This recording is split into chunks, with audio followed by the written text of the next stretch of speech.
Cześć, witamy w kolejnym odcinku naszego vloga AI w przemyśle. Dzisiaj gość specjalny, profesor Konrad Świrski. Konrad Świrski, witam Tak. serdecznie. Jestem w okularach przysłonecznych, bo jest strasznie słoneczna pogoda. Tak jest. Tak A nie, jest. że mam kłopoty ze wzrokiem, ale że widzę. No właśnie, parę słów. Konrad. Konrad jest prezesem grupy kapitałowej Transfer Technologies od dawna, od 30 Początku lat tak? 90. To jak zacząłem jako nieletni jeszcze. Jako nieletni, dokładnie. I jest też profesorem na uczelni, na Politechnice Warszawskiej. Też zacząłem jako nieletni, tak.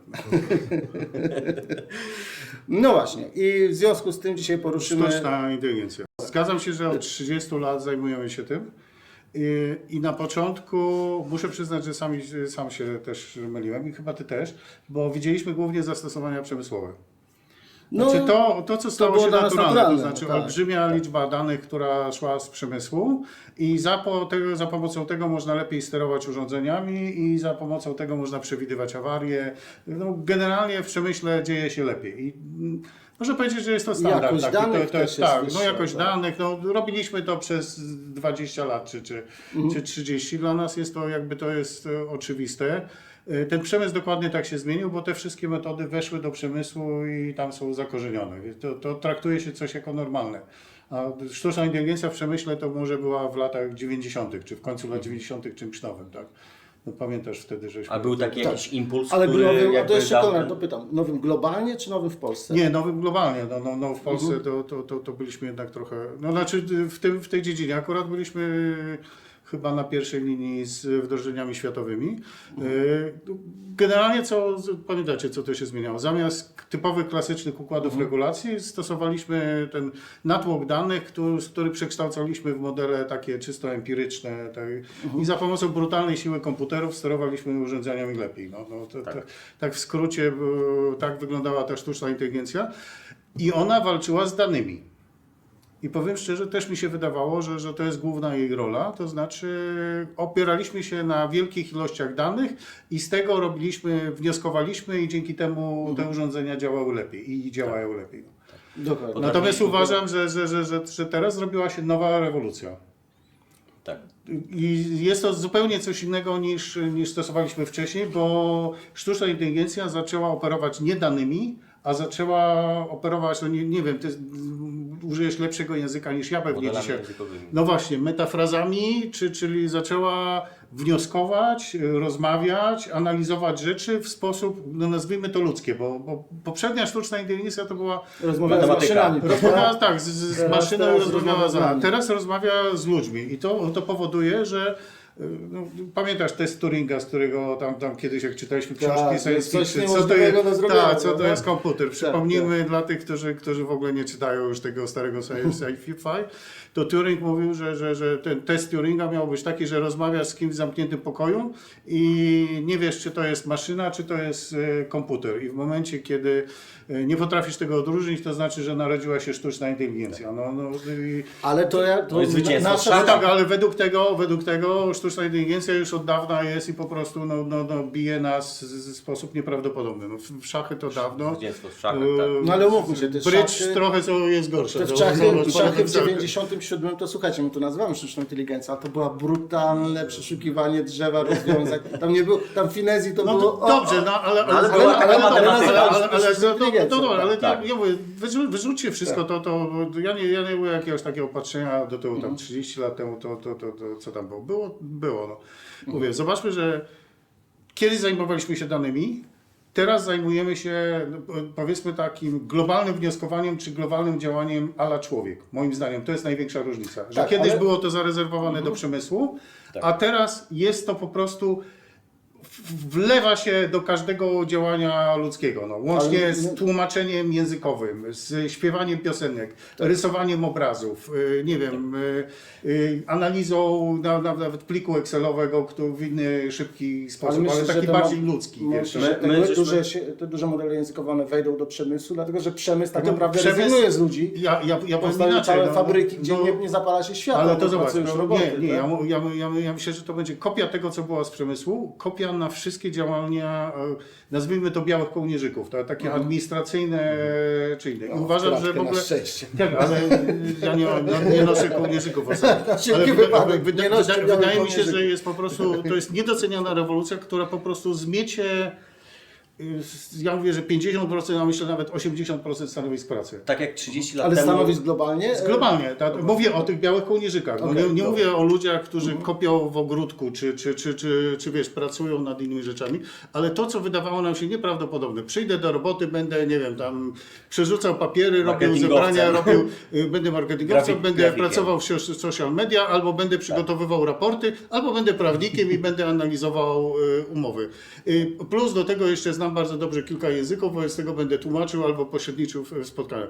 I w tym momencie wymieniłem te wszystkie zawody, które zostaną wypieprzone przez następne kilka lat. Po prostu w sposób błyskawiczny.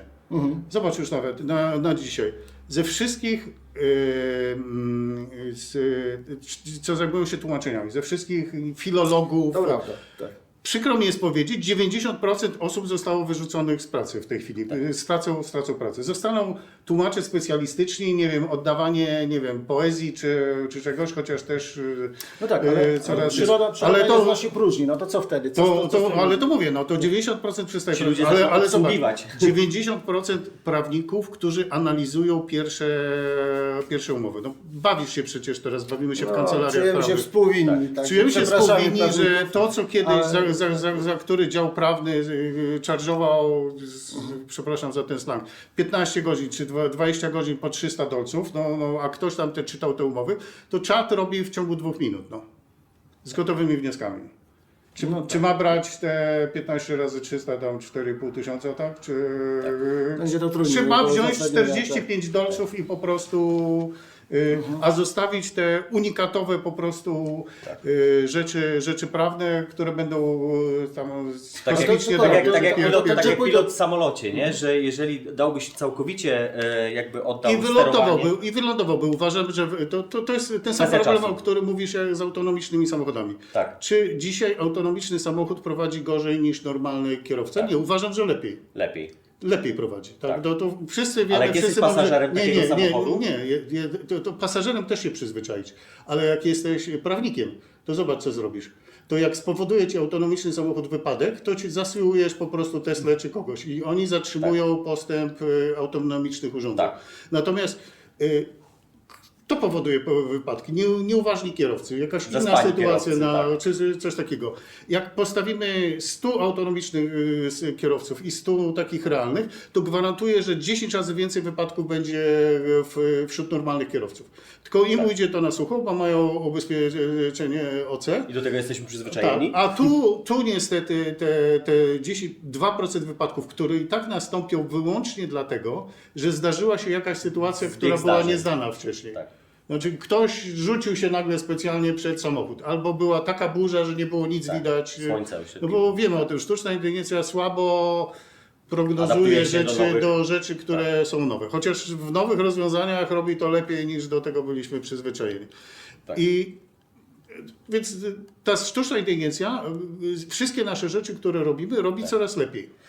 To jest powstrzymywane właśnie przez idiotyczne uwagi w rodzaju, że nie pozwolimy wyjechać autonomicznym samochodem na ulicę, bo nie wiem. Bo ktoś musi nad tym czuwać. Bo ktoś musi mieć tą robotę. A nad tymi ludźmi, którzy są pijani i wyjeżdżają to i robią wypadki, to nikt nie czuwa? To jakoś się czuwa. Tak, zgadza się. Myślę, że bezwzględnie jeśli chodzi o ilość błędów, które popełni sztuczna inteligencja, to ona będzie, 10 czy 1000 razy mniejsza. Więc wcześniej czy później musi wejść do naszego życia. Ale posiadanie świadomości, że ten krok taki pośredni, że ta sztuczna inteligencja zrobi 90% roboty, a jest jeszcze ktoś, kto na to spojrzy ostatecznie i da swoją fiszkę, jeszcze jesteśmy w tym kroku. No to dobrze, ale zobacz jaki problem. To i tak zostaje 10%. Tak. A co zrobić z 90% ludzi, których wypieprzyłeś z roboty? Właśnie chciałem się to zapytać. Będą obsługiwać tę sztuczną inteligencję. Nie. Ja mam odpowiedź. Dochód gwarantowany i marihuana lecznicza dopuszczona do obrotu. No bo innego wyjścia nie ma. I jeszcze Netflix za darmo w pakiecie z tą marihuaną. Składam wypowiedzenie. Ale to jeszcze...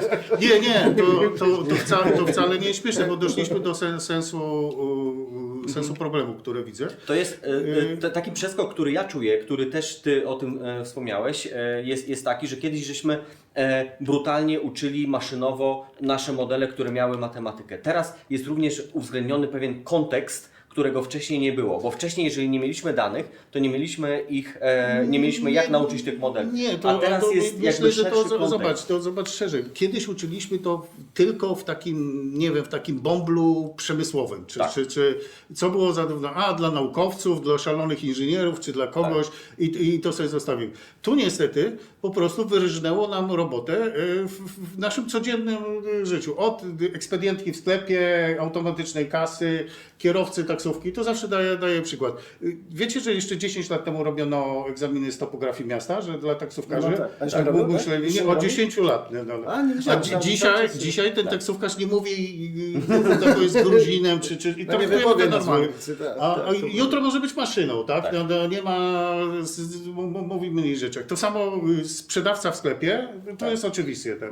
A dlaczego nie lekarz? No? Wiesz, rozmawiał z lekarzem na zdalnym. A propos lekarza, to w piątek Konrad wykrył przerost serca, tak? No dobrze, ale będziesz rozmawiał z lekarzem za pomocą zdalnym połączeniem. On będzie analizował twoje dane, gdzieś tam się podłączysz. Sam to robisz przecież, tak? A jak odróżnić, że to jest lekarz za lat 5? Że to nie jest awatar, który bierze... zdał lekarski egzamin na 87%. Ja wiem o tym, ale właśnie jeśli weźmie twoją twarz i będzie rozmawiał z tobą, nawet psychiatra czy czegoś, to będzie lekarzem, tak? Sztuczna inteligencja będzie lekarzem. Znowu powiemy o tym, oczywiście powiedzą, nie rozwiąże wszystkich przypadków, będzie pierdoły. 10% lekarzy zostanie, 90% lekarzy do innej roboty. Tak. Nie martwi tylko ta 10% wizja, że... prawników, 10% nie wiem, nauczycieli akademickich, do tego dojdziemy. Po cholerę nauczyciele, jeśli nauczać będzie sztuczna inteligencja i będziesz mógł lepiej i bardziej interesująco przygotować wykłady. Pracownicy firm konsultingowych, pracownicy administracji publicznej, wszyscy out, no. Ja tylko liczę na to, że jednak to się nie skończy dochodem gwarantowanym i tym Netflixem rzeczonym, tylko jednak, że pójdziemy... A czym się zdarzy po prostu? Pójdziemy to, że ludzkość bardziej będzie tą właśnie ludzkością, Tak, w sztukę. Tak, oczywiście w sztukę. No bo jeżeli Powiedz to ludziom w Ukrainie, gdzieś koło Doniecka, w tych okopach, że powinni się zająć sztuką, albo wiesz, no to jest inna albo sprawa. analizą obrazów, ale czy wszystkie czytaniem takie poezji. wizje z dochodem gwarantowanym i tym Netflixem, to są wizje antyutopii, czy to w książkach, czy w filmach, to się zawsze źle kończy. Wiesz co, bo moim zdaniem naprawdę, jeśli mówimy o sztucznej inteligencji, ale jaki jest prawdziwy problem, to ja mam fiksację taką, że rozwój technologiczny jest tak szybki, że my nie jesteśmy w stanie się adaptować do tej zmiany. Zobacz, przypomnij sobie, mówi się o pierwszej rewolucji technologicznej, że zamiast maszyn zbudowano, wprowadzono maszynę parową i tym wszystkim, co zamiast tkali, to tak naprawdę zamiast 1000 tkaczy, jedna maszyna 1000 osób wyeliminowała z roboty. Mamy dokładnie ten sam etap. Tak. Tamta trwała 100 lat, czy 150. I mimo tego lud był taki, który był, takim antymaszyną, tam palił te maszyny. Pamiętasz, był ruch niszczycieli na maszyn, że trzeba maszyny i to wtedy wrócimy do tego, że będziemy tkali. 14 godzin dziennie. A dzisiaj jaki będzie ruch? To nie pozwólmy sztucznej inteligencji zabrać nasze stanowiska. AI Act, że właśnie, jaką mamy gwarancję, że to AI, sztuczna inteligencja zrobi dobre rozwiązania. Zawsze takie pytania powstają. Ale co to jest? To jest obrona nasza, że nie jesteśmy w stanie przystosować się do tego, że stracimy 90% miejsc pracy. Że tak naprawdę stworzyliśmy potwora, że 90% zrobiliśmy maszyny, które potrafią wyeliminować naszą pracę ludzką. W tym etapie. Nie wiem, czy w następnym w ogóle mogą nas wyeliminować. Jak też według mnie się trochę cofniemy rozwojem technologicznym, bo już niektóre modele językowe nie są dostępne w Europie, a są dostępne na całej reszcie świata. To znowu możemy otworzyć dyskusję, czy w ogóle nie cofniemy się do troglodytów i nie zrobić sobie lobotomii anatomii mózgu, bo jak nie ćwiczymy na przykład orientacji przestrzennej z mapami, to później nie umiemy się poruszać po mieście. Zobacz, że prawdopodobnie jesteśmy ostatnią generacją, że trafimy po mieście, wiesz, po Która czuje, gdzie jest naturalnie, gdzie jest północ. południe, a w harcerstwie uczyli nas, że północ jest po tym, że ten pień, który jest obrośnięty bardzo, co wygląda kuriozalnie, ale no dzisiaj ktoś w lesie też będzie szukał na kompasie czy na iPhone'ie, a w mieście przejdzie między jednym blokiem a drugim, zobacz, nie potrafi przeczytać mapy, bo tego nie zrobi. I to samo zrobi sztuczna inteligencja też.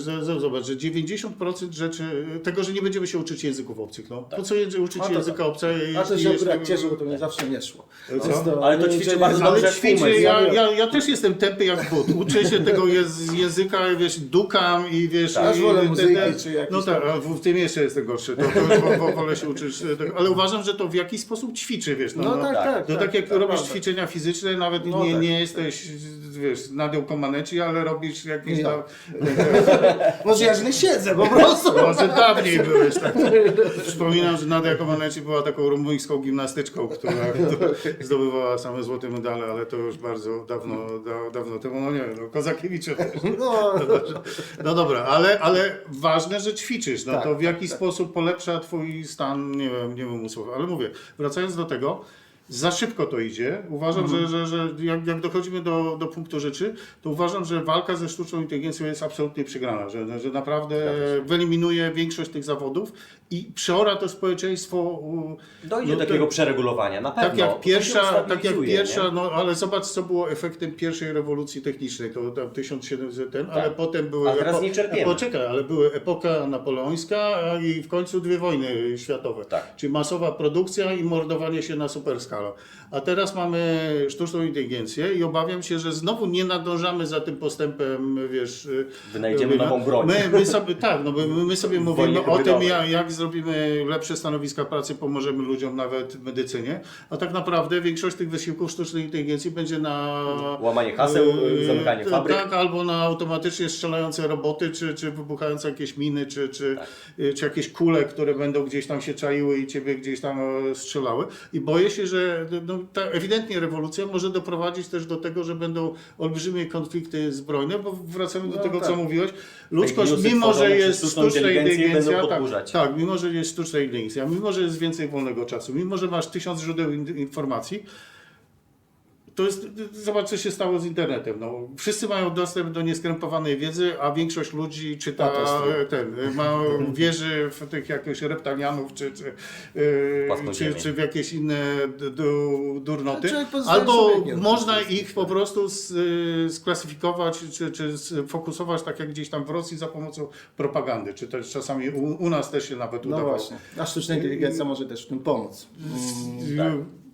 Straszny sposób może sobie zrobić. I jeśli mówię, to bardziej bym się obawiał w ten sposób, czy przy tak szybkiej rewolucji zdążymy to po prostu adoptować. Bo ty mówisz, że ale to się duża odpowiedzialność spoczywa też na nauczycielach. Dojdzie do pewnego bilansu. No tak, ale mówię, no jak zrobisz społeczeństwo, przekształcisz, jeśli 90% tego powiedzmy dzisiaj klasy średniej, która tak się nazywała, czy tego ekspirowa, pójdę na studia, pójdę gdzieś tam pracować w biurze. Nie ma biura. Dzisiaj nie będzie biura.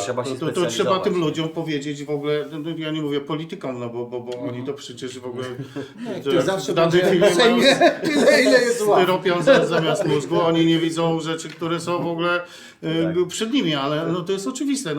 Na te wszystkie krzesła, które to stoją, to 90% z nich zniknie, bo nie będzie biura. Tak. To będzie robione w inny sposób i to możecie sami potwierdzić, jak tym się zajmujecie. Widzimy. Gdzie ci ludzie mają pójść? No, co oni mają zrobić? No mówię, ja jedyny pomysł mam marihuana, dochód gwarantowany i trochę więcej filmów na Netflixie. Mówię to z przekąsem, bo w jakiś sposób ich trzeba zagospodarować, zanim zmieni się system adekwatny, przyzwyczajenie. Ale ja bym pierwszy krok na odpowiedzi na Twoje pytanie zaczął od tego, no dobrze, jeżeli mieliśmy rewolucję przemysłową, jeżeli mieliśmy rozpoczęcie elektryfikacji, czyli tę ciężką robotę, którą wykonywały kiedyś zwierzęta, ludzie, zaczęli wykonywać maszyny. Potem zaczęliśmy wprowadzać automatyzację. Do obsługi pewnej maszyny nie potrzebowaliśmy już 5 ludzi, tylko już jednego człowieka. No tak. Teraz mamy internet. Zamiast iść na uczelnię albo jechać na studia do Stanów, możemy to zrobić face to face, przesyłać. To możliwe, że zaczniemy korzystać z pewnych narzędzi, z których korzystaliśmy do tej pory, albo wykonywać robotę, którą wykonywaliśmy do tej pory, nie w 5 lat studiować na MIT, tylko w rok studiować na MIT, rok na Harvardzie i zaczynać jakby korzystać z tych narzędzi w dużo bardziej efektywny Tak, ale sposób. oczywiście, ale zobacz w jaki sposób. Na przykład Tak. Wietnamczyk z wioski daleko od Hanoi jest w stanie robić twoją robotę Tak. za 1/10 twojej pensji. Oczywiście. I czy się zgadzasz z takim działaniem, czy to nie będziesz miał... Uwielbiam tego- rywalizację. Tak, ale czy twoja rodzina, Ja czy zawsze twoja lubię- rodzina, czy ci, gdzie musisz płacić czynsz, czy to przyzwyczajenie do tego, jak żyjemy, momencie- czy jesteśmy przygotowani Ale na W to? pewnym globalizacja momencie jego następuje. czynsz stanie się podobnym co moim czynszem, bo on może zacznie tak, dostawać... ale to upłynie 5-6 lat, kiedy ty już zostaniesz wywalony Tak. z roboty, będziesz Tak. pod mostem mieszkał razem z Ale żoną i słuchajcie. dzieckiem. To... Ja wiem, że to No jest też tak straszna jest. sprawa. I zobacz, że o to mówię jeszcze hipotetycznie, bo ty potrafisz zrozumieć, czy może zmienić. A jak wytłumaczysz, ty mówię, 90% osób. Skończyłem Zobacz, Konrad, filologię, uczyłem się języków, byłem tłumaczem, tłumaczyłem wszystko, czy byłem dziennikarzem. Robiłem w tym zawodzie 25 lat. I dzisiaj całą moją pracę wykonuje czat w przeciągu 3 minut, to co ja robię przez tydzień. Tak.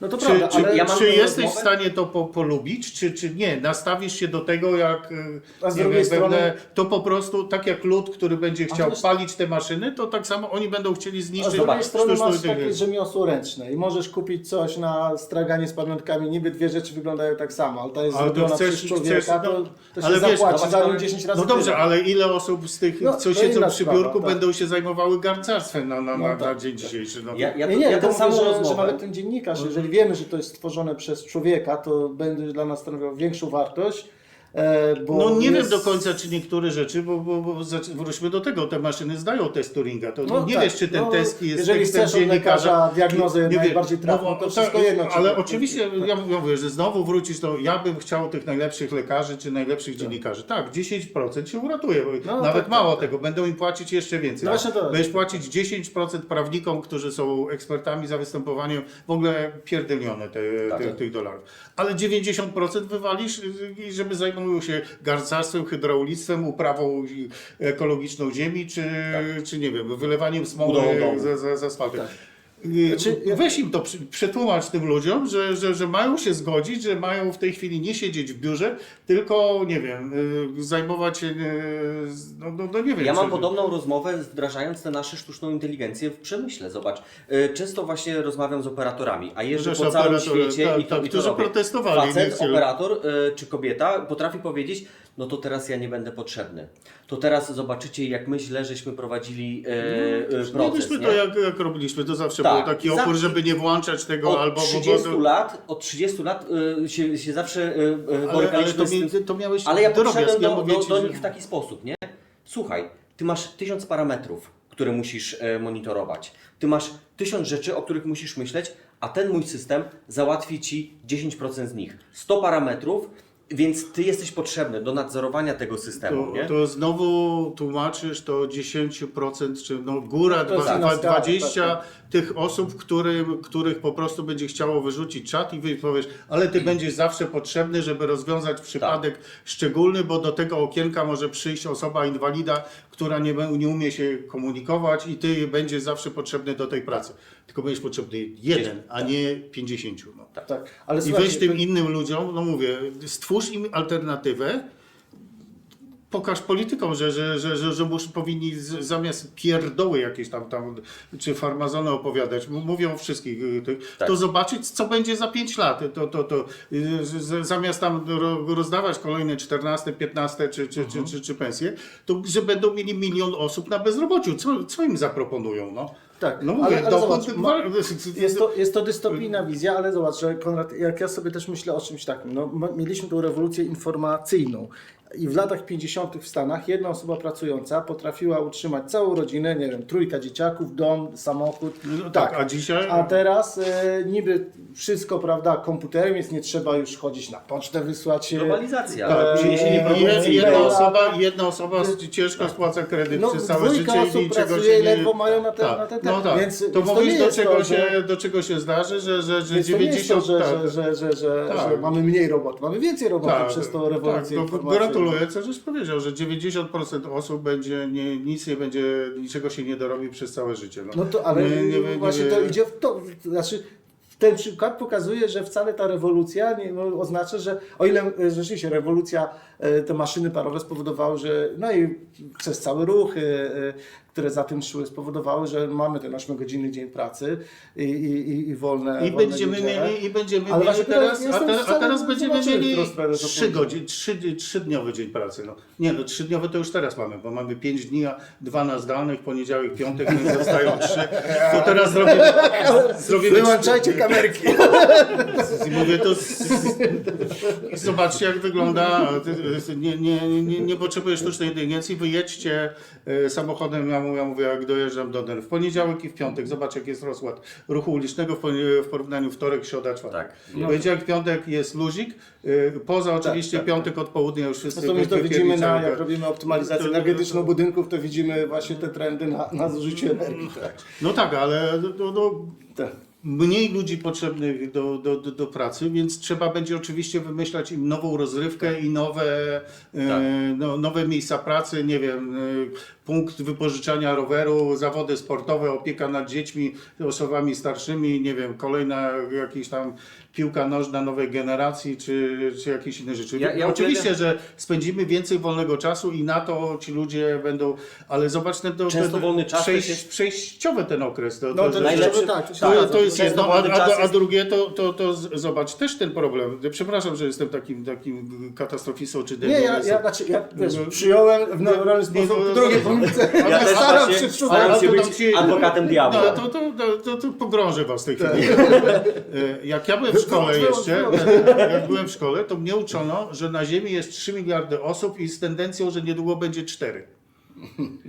W tej chwili mamy ile? 8, tak, to jest na ten, a właściwie 9, bo jak tam się, to przypomina kongres futurologiczny, że tam są, to przypominam, to jest książka Lema, jak można sprawdzić, gdzie mówili właśnie o przeludnieniu, o tajniakach, czyli nielegalnych urodzeniach itd.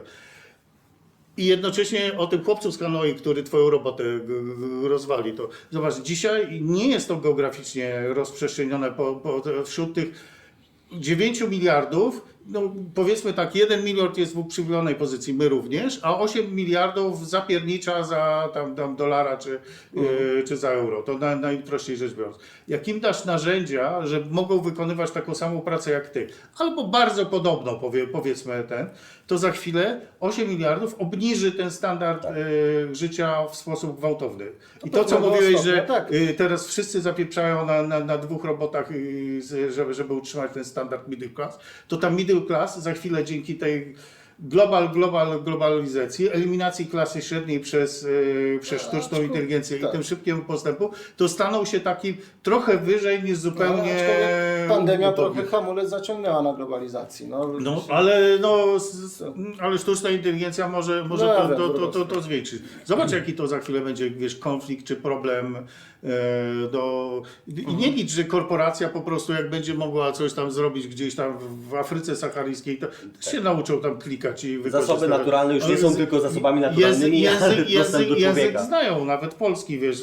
Sami kształcimy te studentów stamtąd. Ale po co kształcić? Jak masz przetłumaczą ci w czacie i będą rozmawiać po polsku, więc sytuacja będzie naprawdę dramatyczna. Oczywiście nie mamy żadnego przygotowania tego ze strony polityków i mojej strony już ostatnie, bo pewnie już tam przekraczamy, żadnego przygotowania ze strony systemu kształcenia. Mało tego, właśnie, moim zdaniem system kształcenia, mówię to jako profesor, zaraz mnie wyrzucą, może ten, ale mówię o mentalności, czy patrzeniu na to, w jaki sposób może to po prostu zdruzgotać cały system kształcenia i w żaden sposób się do tego nie przygotowujemy. No, bo z jednej wręcz przeciwnie, tak, że na przykład zakazujemy tak, pokazywania potem studentów będziemy Traktujemy to jako ćwiczyć oszustwo, a nie- studentów tak, żeby nie wykorzystywali No właśnie, ChatGPT. tak jest, tak. Po czym pójdą do Zalecenie. roboty, Tak. gdzie będą ci ludzie gdzieś tam z innych krajów, którzy będą używali ChatGPT i będą 3 razy szybciej pracowali niż nasz student, nawet produkując język polski. Mogę założyć, że ten przysłowiowy chłopiec, nie wiem, że może być nieskonały, wybierz sobie kraj świata, ale będzie rozwalał zadanie matematyczne, plus będzie pisał teksty dziennikarskie za ułamek twojej ceny po polsku. No. A my będziemy go dalej tutaj, żebyś tutaj Udawać, że nie widzimy. udawać, że nie widzimy. Żaden z profesorów czy normalnych ludzi nie przyzna się do tego, że czat jest w stanie pokryć 80% jego wiedzy. No znowu oczywiście powiecie, ale przecież jest profesor. No tak, te 10%. No. Ja mówię o tym Tak. standardzie. Nie mówimy o artystach, nie mówię o Michale Aniole, czy Botticellim, czy kimś innym, tylko zobaczmy, że jest kilku malarzy, a jest 90%, którzy malują landschafty. No, tak samo jest 10% hiperprofesorów, a 90% normalnie rzemieślników, którzy uczą. No. I wszystkich ich załatwia czat po prostu w sposób nieprawdopodobny. Sam jestem, jakbym się skupił i ty tak samo, jak wziąć program studiów z jakiejkolwiek uczelni i opierniczylibyśmy po 3/4 wykładów. W ciągu tygodnia byśmy przygotowali... A co z tą relacją uczeń-mistrz? Co? No to moment, to ona zostanie dla tych 10%. No. A po co te 90%? No myślisz, że rzemieślnicy mają relację uczeń-mistrz? To przychodzi na wykład, rzuca cokolwiek i robi klasówkę. No. To jesteśmy w stanie zrobić w czacie prezentację, da to prezentację, quizmaker, później zrobimy im test automatyczny, oceny i później wyświetli. Jeszcze zrobimy to automatycznie, że ten. I później te awatary nasze, które z nimi porozmawiają. A ze studentami ćwiczyłeś? Co? Ćwiczyłeś już ze studentami takie podejścia wykorzystujące czata? Tak. I jak odbiór studentów?